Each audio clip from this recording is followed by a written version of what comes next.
Hello everyone, welcome to my channel. இன்னைக்கு நாம standard 10th maths chapter number 2 numbers and சீக்வன்சஸ்ல example 2.20 21 பார்க்க போறோம். क्वेश्चन என்ன கொடுத்திருக்காங்கன்னு பாத்தீங்கன்னா ஃபாலோயிங் சீக்வன்சஸ்க்கு வந்து ஜெனரல் டேர்ம் வந்து என்னங்கறத கண்டுபிடிக்க சொல்லிருக்காங்க. அதுல மொத்தம் நமக்கு எத்தனை சப்டிவிஷன் கொடுத்திருக்காங்கன்னா 3 சப்டிவிஷன் கொடுத்திருக்காங்க. அதுல ஃபர்ஸ்ட் சப்டிவிஷன் வந்து என்னன்னு பார்த்தோம்னா 3 6 9 டாட் டாட் டாட்னு இன்ஃபினிட்டா போயிட்டே இருக்குங்கறத சொல்லிருக்காங்க. இப்போ இந்த இதுல 3 6 9ங்கிறது எதை டினோட் பண்ணுதுன்னு பார்த்தோம்னா 3 டேபிள்ல வந்து எனக்கு டினோட் பண்ணுது. அதனால இதோட ஜெனரல் டேர்ம் எப்படி எழுதிக்கிறேன்னு பார்த்தோம்னா ஜெனரல் டேர்மை நம்ம an னு டினோட் பண்ணுவோம். nth டேர்ம்ங்கறனால an னு டினோட் பண்றோம். இது 3 மல்டிபிள்ஸா இருக்கறனால நான் 3 * n னு எழுதிக்கிறேன். இப்போ நான் n க்கு பதிலா 1 சப்ஸ்டிட்யூட் பண்ணா 3 கிடைச்சிடும். அதுவே n க்கு பதிலா நான் 2 சப்ஸ்டிட்யூட் பண்ணனா 3 * 2 6.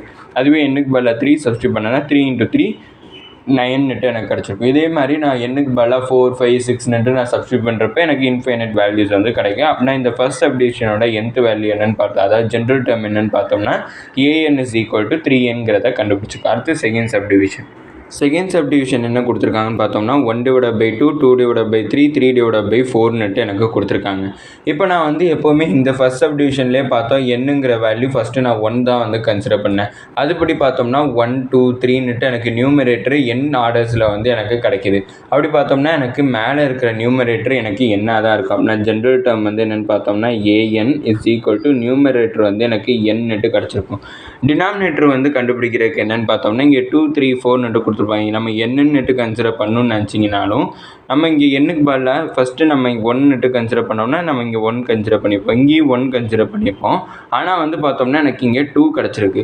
அப்போனா என்னங்கிற வேல்யூவோட 1 இன்க்ரீஸ் ஆகி கிடச்சிருக்கு. அதனால இதை எப்படி எழுதிக்கிறேன்னா n + 1 எழுதிக்கிறேன்.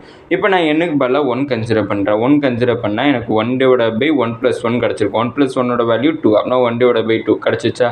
அடுத்து இப்போ n பதிலாக நான் 2 கன்சிடர் பண்ணுறேன். அப்படின்னா 2/2 + 1 2 + 1 வந்து 3. அப்படின்னா 2/3 கிடச்சிச்சா. இதே மாதிரி எனக்கு n பதிலாக வேல்யூ சப்ஸ்டிட்யூட் பண்ணுறப்ப எனக்கு இன்ஃபைனைட் வேல்யூஸ் வந்து கிடைக்கும். அப்படின்னா செகண்ட் சப்டிவிஷனோட nth டேர்ம் அதாவது ஜென்ரல் டேர்ம் என்னன்னு பார்த்தோம்னா an = n/n + 1 கிடச்சிருக்கு. அடுத்தது தேர்ட் சப்டிவிஷன். தேர்ட் சப்டிவிஷன் எப்படி இருக்குன்னு பார்த்தோம்னா 5 25 125 இருக்குது. இந்த இதில் பார்த்தோம்னா என்ன டவுட் வந்து வருதுன்னு பார்த்தோம்னா 5 25 125 இது எல்லாமே 5 டேபிளில் வரக்கூடிய நம்பர்ஸ். அப்படின்னா 5 டேபிளில் வரக்கூடிய நம்பர்ஸ்னால் 10 15 அதெல்லாம் வரணுமே.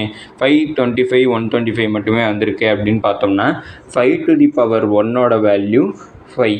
அடுத்து 5 ஸ்கொயரோட வேல்யூ 25. அடுத்து 5⁻3 வேல்யூ 125.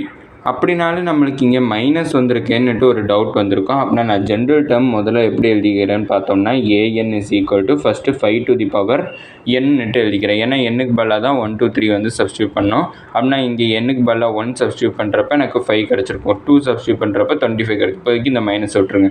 இப்போ 3 சப்ஸ்டியூட் பண்ணனா எனக்கு 5³ வேல்யூ 125. அடுத்து 4 சப்ஸ்டியூட் பண்ணால் அடுத்த வேல்யூ வந்து எனக்கு கிடைக்கும். அப்படின்னா 5⁻n நான் கண்டுபிடிச்சிட்டேன். அடுத்து எனக்கு இங்கே ஏன் மைனஸ் வந்திருக்குன்னு பார்த்தோம்னா நான் இதை ஒரு கன்சிடர் பண்ணிக்கிறேன். -1 கன்சிடர் பண்ணி. ஏன்னா இங்கே எந்த நம்பரை நான் வந்து மல்டிப்ளை பண்ணாலும் எனக்கு நம்பர் வந்து இப்போ நான் இங்கே 2 மல்டிப்ளை பண்ணேன்னா இது 50 எனக்கு சேஞ்ச் ஆகிடும். 1 மல்டிப்ளை பண்ணுறப்பலாம் எனக்கு அதே நம்பர் திருப்பி கிடைக்கும். அதனால் 1 மல்டிப்ளை பண்ணிக்கிறேன். இங்கே -1 ஏன் போட்டிருக்கேன்னு பார்த்தோம்னா இங்கே மைனஸ் வர்றதுக்காண்டி.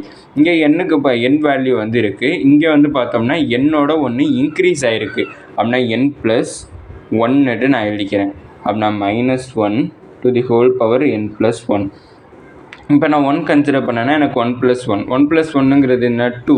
அப்படின்னா 2ங்கிறது ஸ்கொயர் ரூட்டு. ஸ்கொயர் ரூட்டுங்கிறப்போ -1 ஸ்கொயர் பண்ணனா எனக்கு வெறும் 1 கிடைக்கும். ஏன்னா -1 × -1.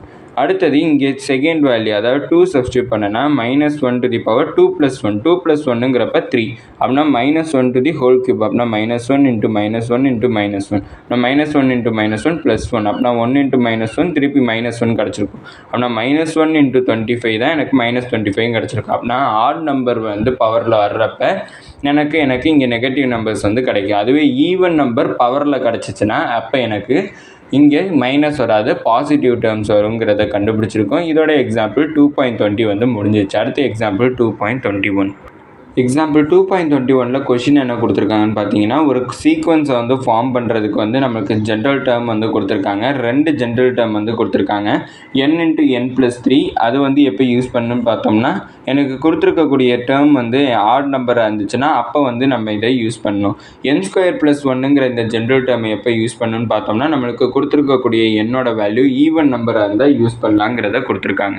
இதில் நம்மளை என்ன கண்டுபிடிக்க சொல்லியிருக்காங்கன்னு பார்த்தோம்னா, 11th and 18th டேர்ம் வந்து என்னங்கிறத கண்டுபிடிக்க சொல்லியிருக்காங்க. என்னென்ன டேர்ம்ஸ்ன்னு பார்த்தோம்னா 11th டேர்ம், அதுக்கப்புறம் 18th டேர்ம் வந்து என்னன்னு கண்டுபிடிக்க சொல்லியிருக்காங்க. அப்படின்னா எண்ணுக்கு பதிலாக 11 சப்ஸ்டியூட் பண்ணுறேன், அதுக்கப்புறம் எண்ணுக்கு பதிலாக 18 வந்து சப்ஸ்டியூட் பண்ணி பார்க்குறேன். இப்போ 11ங்கிறது என்னன்னு பார்த்தோம்னா, எனக்கு n = 11ங்கிறது ஒரு ஆட் நம்பர். அப்படின்னா நான் இந்த ஜென்ரல் டேர்ம் யூஸ் பண்ணணும்னு பார்த்தோம்னா n × n+3ங்கிற இந்த ஜென்ரல் டேர்மை யூஸ் பண்ணணும். அப்படின்னா an = n × n+3. அப்படின்னா எண்ணுக்கு பதிலாக நான் 11 வந்து சப்ஸ்டியூட் பண்ணுறேன். அப்படின்னா a11 = 11 × 11 + 3. அப்படின்னா 11 × 11 + 3யோட வேல்யூ என்னன்னு பார்த்தோம்னா 14. அப்படின்னா 11 × 14ஓட வேல்யூ என்ன கிடைக்குன்னு பார்த்தோம்னா 154. அப்படின்னா a11ஓட வேல்யூ 154ன்னு கண்டுபிடிச்சாச்சு. அடுத்து n = 18. 18ங்கிறது எனக்கு ஈவன் நம்பர். அப்படின்னா நான் எந்த கண்டிஷன் யூஸ் பண்ணுறேன்னு பார்த்தோம்னா செகண்ட் ஜென்ரல் டேர்மை வந்து யூஸ் பண்ணுறேன். அப்படின்னா an = n² + 1. அப்படின்னா எண்ணுக்கு பதிலாக 18 சப்ஸ்டியூட் பண்ணுறேன். அப்படின்னா 18² + 1. 18 வந்து நான் ஃபஸ்ட்டு ஸ்கொயர் பண்ணுறேன். 18 வந்து ஸ்கொயர் பண்ணனா 324 வந்து கிடைக்கும் +1.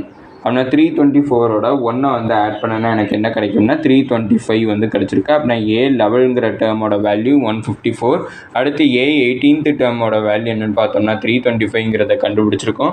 இதோட இந்த வீடியோ முடிஞ்சிச்சு. மறக்காமல் நம்ம சேனலை சப்ஸ்கிரைப் பண்ணி சப்போர்ட் பண்ணுங்கள். நீங்கள் கொடுக்கக்கூடிய ஒவ்வொரு சப்ஸ்கிரைபும் எனக்கு மிகப்பெரிய சப்போர்ட்டாக இருக்குது. அதுக்கப்புறம் இந்த வீடியோ பிடிச்சிருந்துச்சுன்னா லைக் பண்ணிங்க. ஏதாச்சும் டவுட்ஸ் இருந்தாலும் நான் ஏதாச்சும் இம்ப்ரூவ் பண்ணணும்னு நினச்சிங்கனாலும் அதை கமெண்ட் செக்ஷனில் சொல்லுங்கள். தேங்க்யூ.